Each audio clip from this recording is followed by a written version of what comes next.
오늘 하나님의 말씀은 구약 성경 다니엘서 제1장입니다. 다니엘서 제1장은 구약 성경 1231페이지입니다. 다니엘서 1장 8절부터 16절까지 말씀을 제가 봉독해 드립니다. 다니엘은 뜻을 정하여 왕의 음식과 그가 마시는 포도주로 자기를 더럽히지 아니하리라 하고 자기를 더럽히지 아니하도록 환관장에 구하니 하나님이 다니엘로 하여금 환관장에게 은혜와 긍휼을 얻게 하신지라. 환관장이 다니엘에게 이르되 내가 내 주 왕을 두려워하노라. 그가 너희 먹을 것과 너희 마실 것을 지정하셨거늘 너희의 얼굴이 초췌하여 같은 또래 소년들만 못한 것을 그가 보게 할 것이 무엇이냐. 그렇게 되면 너희 때문에 내 머리가 왕 앞에서 위태롭게 되리라 하니라. 환관장이 다니엘과 하나냐와 미사엘과 아사랴를 감독하게 한 자에게 다니엘이 말하되 청하오니 당신의 종들을 열흘 동안 시험하여 채식을 주어 먹게 하고 물을 주어 마시게 한 후에 당신 앞에서 우리 얼굴과 왕의 음식을 먹는 소년들의 얼굴을 비교하여 보아서 당신이 보는 대로 종들에게 행하소서 하매 그가 그들의 말을 따라 열흘 동안 시험하더니 열흘 후에 그들의 얼굴이 더욱 아름답고 살이 더욱 윤택하여 왕의 음식을 먹는 다른 소년들보다 더 좋아 보인지라.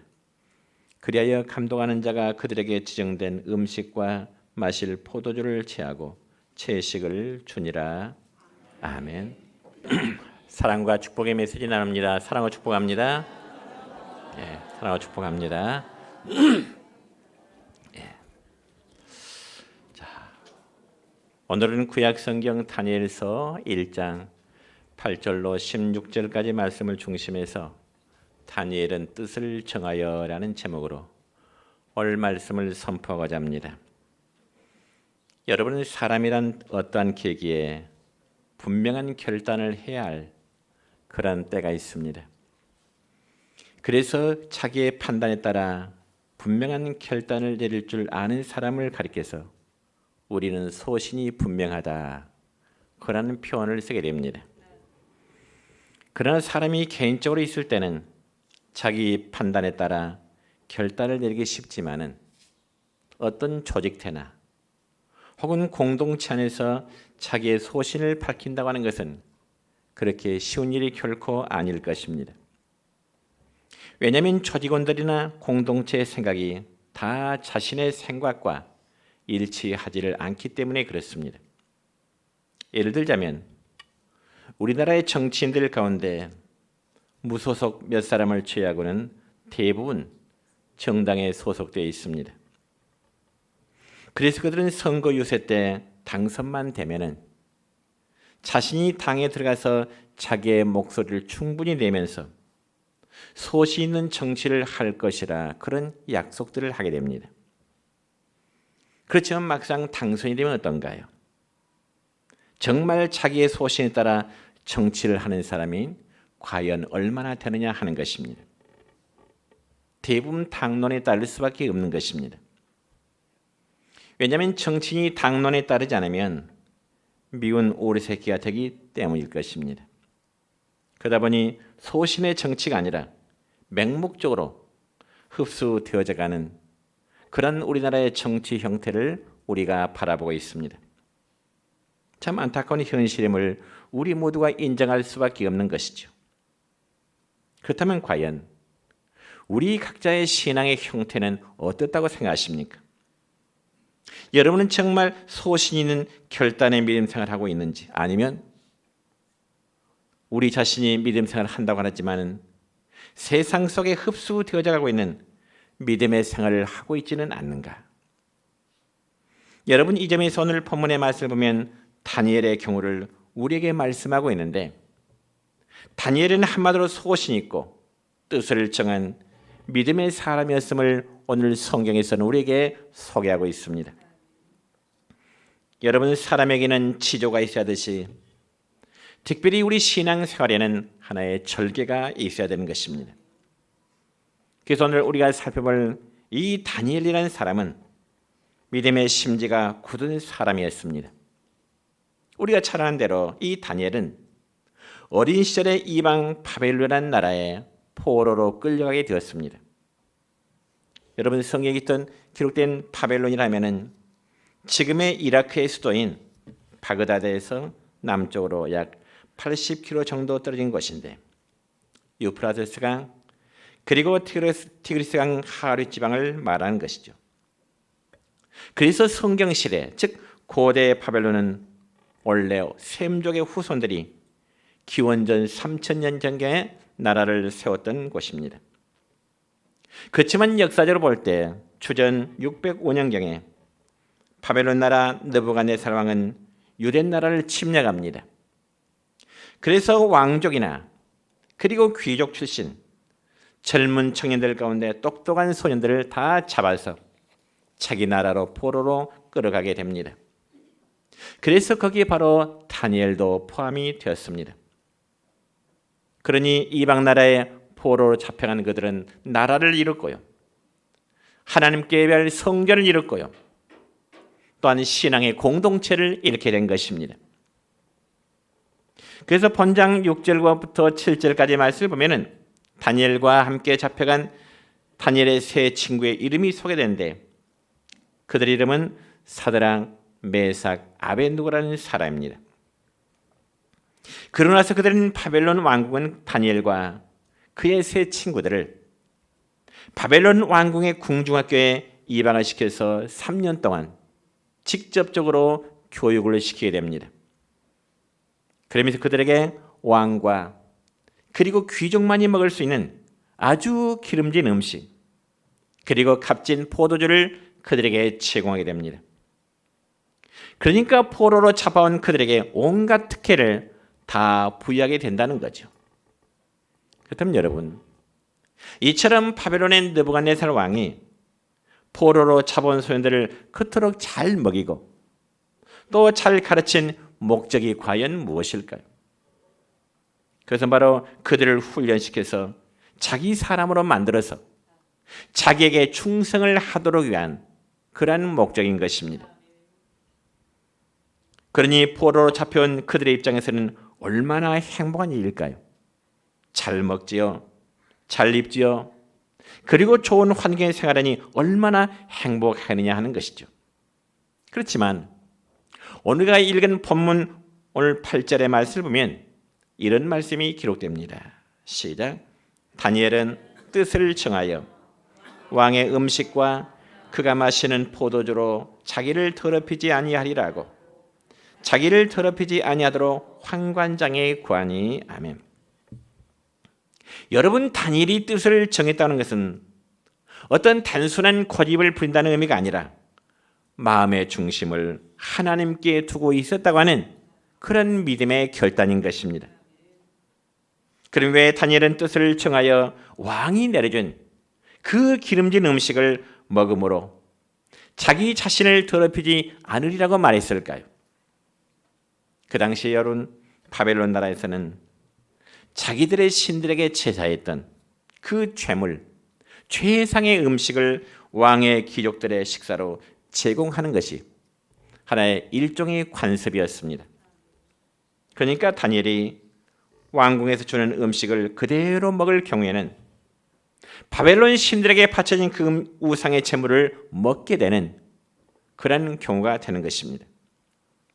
그래서 그 음식을 먹은 것은 단순히 음식의 문제만이 아니라 다니엘 자신의 정체성인 문제가 되는 것이죠. 여러분, 다니엘의 의식 속에는 비록 나라를 잃어버리고 그리고 바벨론 나라의 포로로 잡혀왔지만은 자신은 바벨론 사람이 아니라는 겁니다. 그리고 자신은 포로의 신분이지만은 하나님의 백성이라고 하는 그 선민 의식을 다니엘은 굳게 지키고 있었던 것입니다. 그러므로 다니엘은 뜻을 정하여 왕이 내려진 그 기름진 음식과 그리고 포도주로 자기 자신을 더럽히지 않겠노라고 하는 결단을 갖게 된 것입니다. 그렇다면 저와 여러분, 우리 모두도 세상을 살아가면서 우리의 정체성은 비록 세상 속에 살고 있지만은 우리는 세상 사람이 아니라 바로 하나님의 사람이라고 하는 이런 결단, 이런 믿음을 가지시기를 축원합니다. 그러면 과연 다니엘이 이런 결단을 할 수 있었던 그 비결이 과연 무엇일까요? 첫째는 다니엘은 하나님을 향한 믿음의 뜻을 바로 정했다는 점입니다. 저는 오늘 본문의 말씀 가운데 8절 첫 부분에 있는 말씀 다니엘은 뜻을 정하여, 이 말씀이 항상 깊은 은혜가 됩니다. 다니엘은 뜻을 정하여. 왜요? 다니엘의 위대한 삶은 바로 여기서부터 시작되었다고 볼 수 있기 때문에 그렇습니다. 만약에 다니엘에게 1장 8절의 말씀이 없었다면, 뜻을 정하여라는 이 말씀이 없었다면 다니엘에게 그 이후에 위대한 삶도 있지를 않았을 것입니다. 여러분, 이 말에 뜻이 있는 곳에 길이 있다는 말이 있죠. 뜻이 없다면, 역으로 생각하자면 뜻이 없다면 길도 없기 마련입니다. 임종을 앞둔 어느 부락에 임종을 앞둔 어떤 노인이 있었습니다. 그래서 그 목사님은, 가까운 교회 목사님은 그 노인을 전도하고 마지막 가는 길을 위해서 기도하러 갔습니다. 그러면서 목사님은 간단하게 그 노인분에게 말씀을 증거하고 그분의 결단을 촉구했습니다. 할아버지, 이제는 예수님을 영접하시고 마귀를 부정하세요. 그러면 지금이라도 예수님의 품에 안길 수가 있습니다. 그런데 할아버지는 입을 꾹 다물고 아무런 반응을 하질 않습니다. 그래서 그 목사님이 생각할 때는 아마 할아버지가 못 들으셨다거나 싶어서 다시 한번 더 큰 소리로 권면하게 됩니다. 할아버지, 마귀를 부정하세요. 그리고 예수님을 영접하세요. 그럼에도 할아버지는 묵묵부답이었습니다. 그래서 목사님이 궁금해서 묻습니다. 할아버지, 왜 예수님을 영접하지 않으시고 마귀를 부정하지 않으세요? 그자 그 노인은 마지못해서 이렇게 답변합니다. 아니 목사님, 내가 지금 죽으면 어디로 가게 될지 알지 못하는 판국에 괜히 말을 잘못했다가 한쪽 편을 화나게 만들면 어떻게 해요? 그러더랍니다. 물론 우스꽝스러운 애화에 불과하겠지만 사람에게 뜻이 없는데 어떻게 여러분 길이 열리겠습니까? 우리 믿음의 생활에도 우리 모두가 분명한 신앙의 결단, 신앙의 이제 뜻을 정해야 될 줄 믿습니다. 그러므로 대부분의 사람들은 환경에 따라 믿음이 변화되는 경우들이 종종 있습니다. 그러면서 스스로 자신의 믿음을 환경에 스스로 이제 합리화시킵니다. 환경이 이러니 어쩔 수 없지 뭐. 내 형편이 이러니 어쩔 수 없지 뭐. 그래도 될까요? 하나님, 내 환경이 이러니까, 내 형편이 이러니까 하나님 어쩔 수 없어요. 자기 스스로를 하나 앞에 합리화할 수 있을까 하는 것입니다. 여러분 분명하십시다. 좋은 환경이라 해서 좋은 믿음의 사람이 되질 않습니다. 역으로 정말로 안 좋은 환경 속에서 보배로운 믿음이 생기게 되는 것임을 믿으시기 바랍니다. 여러분 구약성경 창세기 5장에 보면 에녹이라는 사람이 소개됩니다. 에녹이라는 사람, 그런 나이 65세에 무두셀라라는 아들을 낳게 됩니다. 그런데 에녹은 자기 아들 무두셀라를 낳기 전까지는 아마 대충 아무렇게나 살아가는 것 같습니다. 그렇지만 그가 아들을 낳고서 키워보니까 아버지의 심정, 하나님의 심정을 알게 된 것이죠. 그래서 깨닫기는 내가 이렇게 살아서는 안 되겠다. 이제부터라도 내가 하나님의 말씀대로 살아야지 하나님과 동행하는 삶을 살아가겠노라는 결단을 하게 됩니다. 그래서 이 에녹의 중대한 신앙의 결단을 보면은 그는 그 이후로 300년 동안 하나님과 함께 동행하는 삶을 살았다고 성경에 기록합니다. 그 결과 창세기 5장 24절에 보면 에녹이 하나님과 300년 동안 그 삶의 결과 어떤 축복을 받게 될까요? 이렇습니다. 시작. 에녹이 하나님과 동행하더니 하나님이 그를 데려가심으로 세상에 있지 아니하였더라. 아멘. 그러니까 이 말씀은 에녹이라는 사람이 육신의 죽음을 맛보지 않고 하나님이 데려가심으로 승천하였다고 하는 그런 의미입니다. 바라기는 여러분의 믿음 결단이 선한 목적으로 항상 뜻을 정한 믿음의 생활을 할 수 있기를 바랍니다. 그래야 지난주에도 설교했듯이 여러분의 삶이, 우리의 삶이 변화가 이루어지기 때문에 그렇습니다.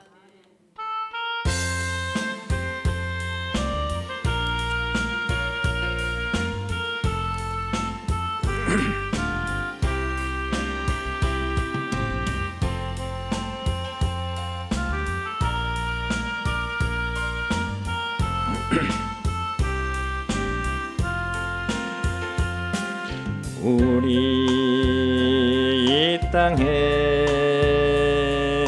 몸으로 태어나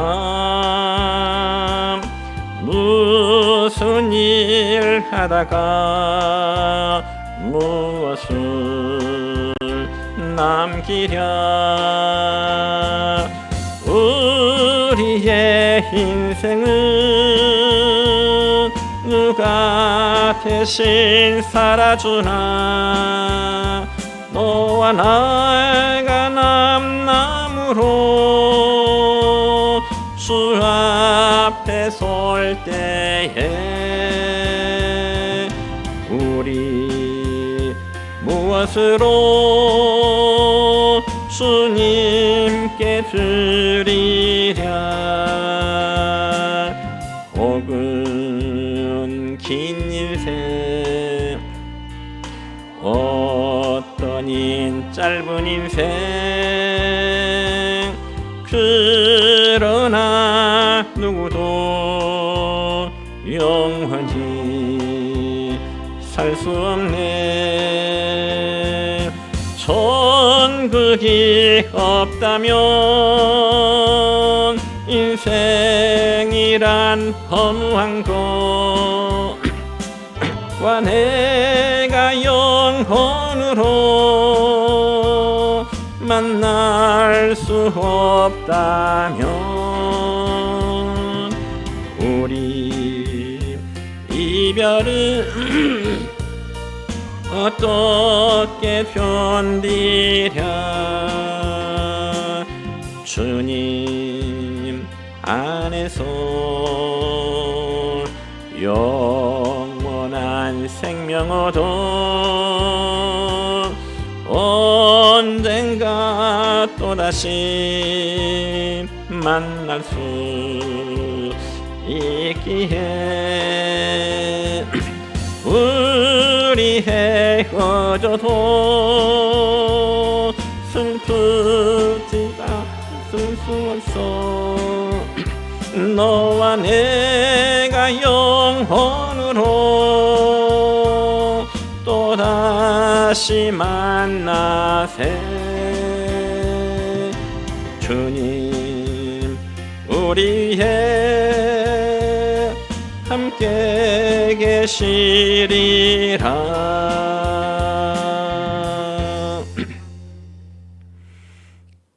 여러분, 우리가 성경 중에 너무나 잘 아는 말씀 가운데 누가복음 제15장의 말씀을 보면 탕자가 아버지로부터 자기 재산의 분깃을 받아가지고 먼 나라로 떠나게 됩니다. 그리고 이웃 땅에서 허랑방탕하면서 있는 재물, 가지고 간 돈을 다 이제 탕진해 버립니다. 근데 그 땅에 흉년이 들자 그도 어쩔 수 없이 더러운 돼지를 치는 신세가 되어버립니다. 그리고 배가 고플 때는 돼지가 먹는 쥐엄 열매로 자기의 굶주린 배를 체험만 했습니다. 여러분 생각해 보세요. 사람이 먹는 음식을 먹지 못하고 돼지가 먹는 음식을 함께 먹어야 되는 것이 얼마나 비참한 생활의 모습인가요? 그때 탕자는 깨달았습니다. 어떤 깨달음일까요? 이 점에서 누가복음 15장 17절로 18절까지의 말씀은 이렇습니다. 시작. 내 아버지에게는 양식이 풍족한 품꾼이 얼마나 많은가. 나는 여기서 추려 죽는구나. 내가 일어나 아버지께 가서 이르기를 아버지, 내가 하늘과 아버지께 죄를 지었사오니 지금부터는 아버지 아들이라 일컬음을 감당하지 못하겠나이다. 아멘. 그러니까 둘째 탕자의 이 깨달음은 자신이 아버지에게 불효막심한 죄를 지었다는 것입니다. 그러면서 배가 고파 죽을 지경에 이를 때 내가 하나님과 아버지께 죄를 지었노라는 고백입니다. 탕자는 그것으로 끝나지 않았습니다. 그리고 결심하기를 내가 이제라도 살기 위해서는 아버지 집으로 돌아가야지. 그리고 아버지에게 내 잘못을 구하면서 용서를 구해야 되겠다는 그런 결단하게 됩니다. 그러면서 탕자는 그 자리에서 일어나게 되지요. 자기 아버지의 집을 발걸음을 향하게 됩니다.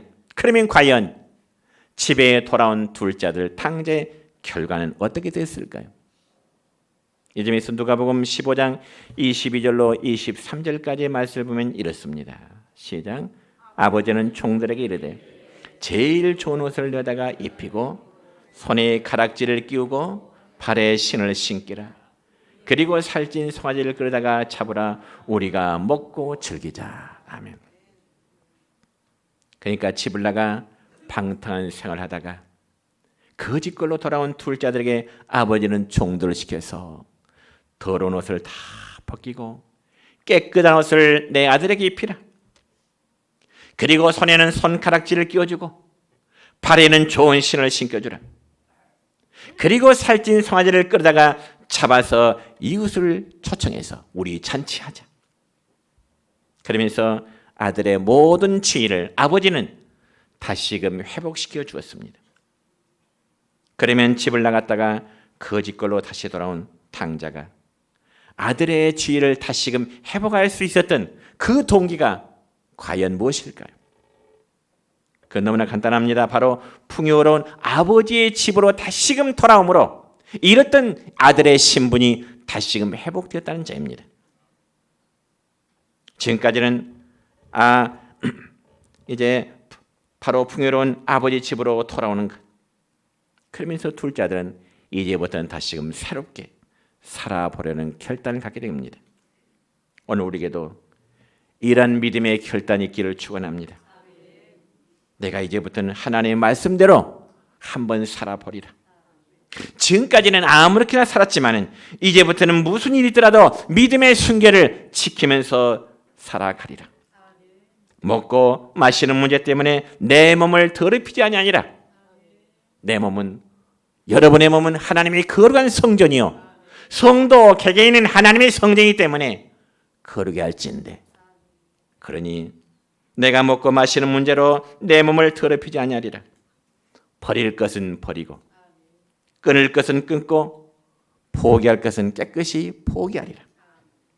이런 결단이 우리에게 있어야지 믿지 않는 사람들의 삶의 방식과 똑같이 산다면 어찌 우리가 참 그리스도이나 말할 수는 없는 것입니다. 바라기는 믿음의 생활에는 결단이 필요합니다. 다니엘이 뜻을 정한 것처럼 우리 모두에게도 뜻을 정하는 믿음, 그리고 뜻을 정했다면 실행에 옮길 수 있기를 바랍니다. 마치 다니엘이 뜻을 정하여 결단에 옮기는 것처럼 여러분에게도 우리 모두에게도 그러한 결단이 있기를 바랍니다. 두 번째로 다니엘은 믿음의 뜻을 굽히지 않았다는 것입니다. 여러분, 우리가 어떤 뜻을 정하는 것 대단히 중요합니다. 그러나 더 중요한 것은 우리가 뜻을 정했다면 뜻을 굽히지 아니하는 것입니다. 더더욱 신앙생활은 더더욱 그렇습니다. 아무리 내가 확고한 뜻을 정했다 할지라도 작심삼일이 되어버린다면 아무런 의미가 없겠죠. 어떠한 형편에서도 뜻을 굽히지 않고 지켜나가는 것 더 중요한 것임을 믿으시길 바랍니다. 여러분, 그런 면에서 우리는 다시 한번 다니엘을 생각해 볼까요? 그는 왕이 주는 기름진 음식과 포도주를 마시지 않겠노라고 뜻을 정합니다. 무엇 때문에요? 그것을 먹고 마심으로 인해서 자신의 몸과 자신의 영혼이 더럽힘을 당할까 봐 급하게 됩니다. 그러자 왕궁의 총책임자인 황관장이 걱정이 됩니다. 그래서 다니엘에게 묻기를 본문 10절에 보면 이런 말씀이 있습니다. 시작. 내가 내 주 왕을 두려워하노라. 그가 너희 먹을 것과 너희 마실 것을 지정하셨거늘 너희 얼굴이 초췌하여 같은 또래의 소년들만 못한 것을 그가 보게 할 것이 무엇이냐? 그렇게 되면 너희 때문에 내 머리가 왕 앞에서 위태롭게 되리라 하니라. 아멘. 이 말은 황관장이 다니엘아, 왜 왕이 내려준 그 좋은 음식을 먹지 않으려고 그러느냐? 만약 너희들이 왕이 내려준 음식을 먹지 않으므로 너희들이 얼굴이 초췌해서 치면 자신의 머리가, 내 머리가 왕 앞에 위태로워져. 그러니까 이 황관장은 어떻게 해서라도 다니엘과 그의 세 친구들을 잘 관리하면서 먹이고 입히라고 하는 그런 명령을 받은 것 같습니다. 그럼에도 아무것도 먹지 못하여 초췌한 얼굴로 왕 앞에 선다면 그 책임이 누구에게 돌아가겠어요? 당연히 왕궁의 모든 책임자인 황관장에게 돌아갈 수밖에 없습니다.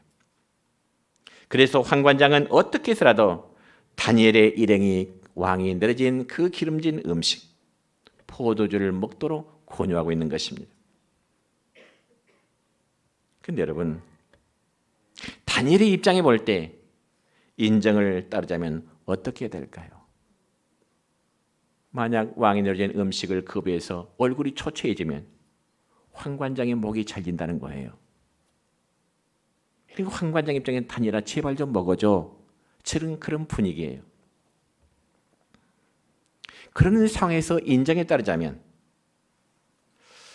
다니엘 자신 때문에 황관장이 애매하게 죽을 가능성도 있다는 겁니다. 만약 자기들의 얼굴이 초췌한 모습으로 느부갓네살 왕 앞에 선다면 황관장은 반드시 죽을 수밖에 없다는 겁니다. 그럼에도 불구하고 다니엘은 자신의 뜻을 포기하지 않았습니다. 그러면서 이번에는 다니엘이 황관장 밑에 있는 감독자를 찾아가요. 그러면서 이 다니엘이 황관장 밑에 있는 그 감독자에게 하나의 제안을 합니다. 그 제안은 다름 아니라 열흘 동안, 즉 10일 동안 기한을 정해놓고 자기와 세 친구에게 채소와 물만 달라. 그리고 다른 사람들처럼 기름과 포도주를 먹는 사람과 한번 얼굴을 비교해봐라. 본문 12절과 13절의 말씀 볼까요? 이렇습니다. 시작. 청하오니 당신의 종들을 열흘 동안 시험하여 채식을 주어 먹게 하고 물을 주어 마시게 한 후에 당신 앞에서 우리의 얼굴과 왕의 음식을 먹는 소년들의 얼굴을 비교하여 보아서 당신이 본대로 종들에게 행하소서. 아멘. 그러니까 여러분, 우리가 상식적으로 생각해 볼 때 기름진 음식을 먹는 사람과 혹은 채소와 물만 먹는 사람 비교해 볼 때 어느 편이 얼굴이 더 좋아질까요? 우리가 상식적으로 의미를 생각하자면 당연히 기름진 것으로 잘 먹으면 더 얼굴에 윤기가 자라나게 흐르겠죠. 그렇지만 다니엘과 그의 친구들을 열흘 동안 시험해 본 결과 과연 어땠을까요? 본문 15절입니다. 시작. 열흘 후에 그들의 얼굴이 더욱 아름답고 살이 더욱 윤택하여 왕의 음식을 먹는 다른 소년들보다 더 좋아 보인지라. 아멘. 그러니까 열흘 동안 채소와 물을 중심으로 먹었던 다니엘과 세 친구들은 오히려 왕이 내려진 기름진 음식과 포도주로 아주 잘 먹은 소년들보다 더 얼굴에 윤택이 났다는 겁니다. 그래서 다니엘과 세 친구는 이제는 더 이상 왕이 내려주는 음식과 포도주로 자신의 몸을 더럽힐 필요가 없게 된 것입니다. 여러분, 신앙의 뜻을 정하고 뜻을 굽히지 않을 때 이처럼 길이 열리는 줄 믿습니다. 그런데 문제는 많은 성도들이 신앙의 뜻을 정하지도 않고 그냥 물이 흐르는 대로 세상의 흐름에 따라 신앙을 쳐버리는, 그리고 세상 속에 흡수되어 버리는 그런 신앙의 유형도 많이 볼 수가 있습니다. 그러다 보면 그리스도인이라는 자신의 정체성을 잃어버리게 됩니다. 내가 교회 권사인지, 내가 교회 집사인지, 내가 교회 평신도인지. 저는 여러분이 한번 묻고 싶습니다. 여러분은 여러분의 가정에서, 여러분이라는 직장에서, 혹은 이웃 사람들과의 관계에서 그리스도이라는 색깔을 여러분은 드러내고 계신가요? 그리고 그리스도이라는 냄새를 풍기고 계신가요? 이제부터라도 뜻을 정하여 굽힘이 없이 그리스도이라는 냄새를 풍기시기를 축원합니다. 우리 한번 따서 할까요? 우리는 하나님 앞에서 그리스도의 향기라. 우리는 하나님 앞에서 그리스도의 향기라. 믿습니까? 이 말은 모든 세상 속에서 나로 인해서 예수님의 향기를 풍기는 그런 삶을 살아가는 겁니다. 그리고 여러분, 다니엘이 뜻을 정하고 굽히지 않는 또 하나의 위대한 사건이 있습니다. 때는 바벨론 제국이 이제 바벨론 제국이 몰락하고 메대의 사람 다리오라는 사람이 이제 왕이 됩니다. 그때 다니엘은 메대 나라의 총리로 이제 발탁을 받게 됩니다. 그자 주변에 있는 사람들이 이 다니엘이 메대 나라의 총리로 되니까 시기와 질투를 하게 되지요. 왜냐하면 다니엘은 원래 유대 사람이요, 그리고 포로로 잡혀진 사람인데 다리오 왕의 신임을 받아서 총리로 발탁을 되었기 때문에 그렇습니다. 그러자 주변에 있던 권력자들이 다니엘을 해치기 위해서 하나의 모략을 꾀입니다. 그러면서 왕을 부축해서 이상한 법령을 하나 만들어요. 그 법은 다름이 아니라 앞으로 30일 동안 누구든지 왕 외에 어떤 신에게나 그리고 다른 사람의 유익을 구하면, 기도하면 반드시 다 사자굴에 집어넣는다고 하는 법령입니다. 물론 다니엘은 왕의 법령이 얼마나 엄한지 잘 알고 있습니다. 자기가 총리인데 왜 모르겠어요? 그러므로 자기가 하나님께 기도하면 사자굴에 던져받아 죽는다는 사실도 다니엘은 알고 있는 겁니다. 그럼에도 불구하고 다니엘은 자기의 신앙 절개를 지키고 믿음의 순결을 지키기 위해서 다니엘은 죽음을 두려워하지 않게 된 것입니다. 그리고 조국 예루살렘에서 만 백성이 보는 가운데 변함없이 하루에 3번씩 자기의 조국 예루살렘 향하여 문을 열고 기도하게 되는 것입니다. 그러자 결국 다니엘은 이제 사자굴에 던짐을 당하게 됩니다. 그런데 하나님은 다니엘을 그냥 내버려 두시지 않습니다. 오히려 하나님은 천사를 보내셔서 사자의 입을 봉하게 하시는 거죠. 그래서 다니엘은 하룻밤을 사자굴 속에 있었지만 아무런 상함, 아무런 몸에 해를 받지 않습니다. 왜냐하면 하나님이 보호하셨기 때문에 그렇습니다. 믿습니까? 하나님은 천사를 보내셔서 무서운 사자의 입을 봉하시게 된 것입니다.